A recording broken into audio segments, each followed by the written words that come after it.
The Adventure of Tom Sawyer by Mark Twain. Longman Simplified English Series. Read by Narumon Pansamro. Chapter 23. Track the Money. I don't know. It's too difficult.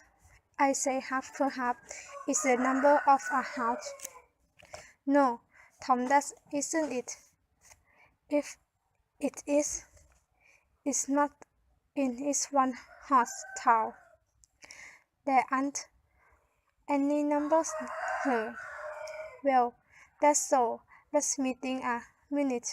I know. It's the number of a room in an inn.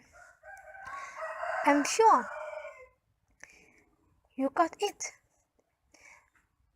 There are only 2 inns. We can find out quickly. Where's her? How till I come back? Tom was of a want. He did not care to have had company in Palnich Place. He was away half an hour. He found out that in the better in number 2 had long been occupied by a young lawyer, and was still occupied. In the other in number 2 was a mystery. The innkeeper, young Sue, said that it was kept locked all the time and that he never saw anybody go into the or come out of it except at night. He had noticed that there was a light in the room the night before. Explained the mystery by suggesting that it was haunted. That's what I found out. Heck, I think that the very number 2 we after. I think it is. Tom. Now, what are you going to do?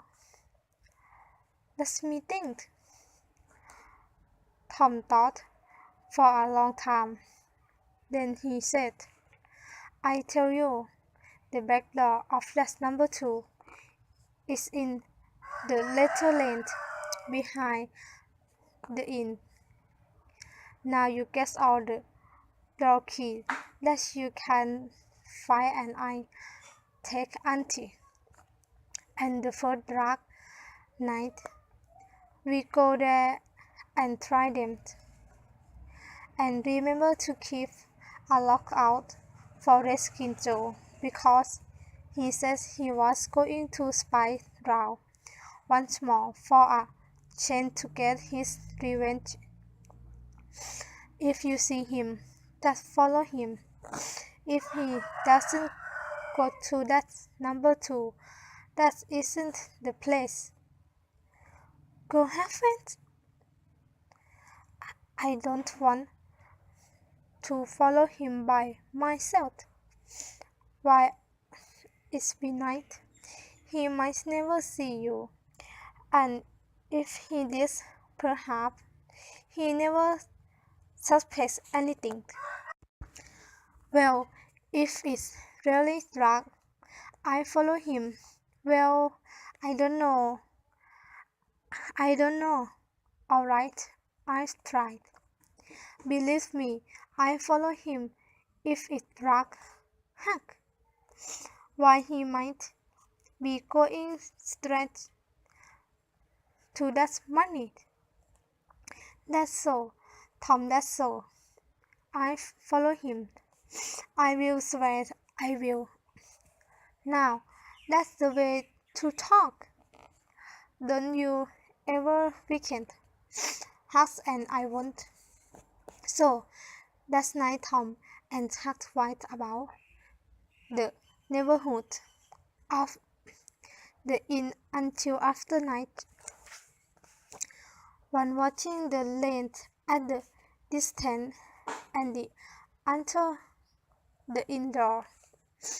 Nobody entered the lane or left it. Nobody at all like the Spanish entered or left the indoor.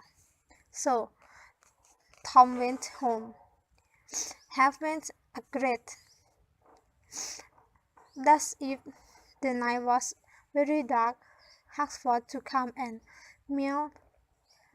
Then Tom would slip out and try the key. But the night was clear, and Huss ent his was and retired to bed in a empty barrel about midnight. On Tuesday, the boy has the same best luck, and on Wednesday also. However, Thursday night seemed more promising. Tom slid out with his aunt or tint lamp and a large towel to cover it with. He hid the lamp in half barrel, and the watch began. An hour before midnight, the inn closed, and its lights were put out. No Spanish has been seen. Nobody and entered or left the lane. Everything was favorable or was a darkness, and the perfect and the perfect stillness and interrupted only by occasional mustering of distant thunder. Tom got his lamp, lit it in the barrel, and wrapped it closely in the towel, and the two adventurers crept in the gloom towards the inn. Huck stood on guard, and Tom felt his way into the lane. Huck was full of anxiety as he went. Suddenly there was a flash of light, and Tom came flying past him. "Run for your life!" he gasped. "Run for your life!" He need not have repeated it. Once was enough. Huck was traveling 40 miles an hour before the repetition was out of Tom's mouth. The boy did not stop till they reached a deserted shed at the lowest end of the village. Just as they got inside, the rain poured down. As soon as Tom got his breath, he said, "Huck, I was a fool. I tried to off the key just as softly as I could, but they wouldn't turn in the lock. Well, without notice what I was doing, I took hold of the door handle, and the door came open. It wasn't locked. I crept in and shook off the towel, and then—" "Go on. What happened, Tom?" "Huck, I almost stepped on Redskins Joe's hand." "No." "Yes." He was lying there, fast asleep on the floor, with his arms spread out. "Good heavens! What did you do? Did you wake up?" "No. He never moved drunk. I think I just snatched after towel and ran. I never have toss off the towel. Well, I would. My aunt would give me a lift if I lost it. I said, Tom, did you see in that box? Huck, I didn't wait to look round. I didn't see the box. I didn't see the cross. I didn't see anything except a bottle and a tin cup on the floor beside the skin jaw. Yes, and I saw 2 barrels and many more bottles in the room. Don't you see? Now, what's wrong with that hottest room? What? Why is hottest with drink? They, they pretend they don't sell drink there. Who would have thought such a thing? But I say, Tom, now is a good time to get that box. If Reskin Joe drink, is it? You try it. Huck cheered. Well, no, I don't think I will. And I think not Huck. Only one bottle beside Reskin Joe isn't enough. If there were there, I do it. There was a long pause for thoughts, and then Tom said, Look here, Huck, let's not try any more until we know Reskin Joe not there.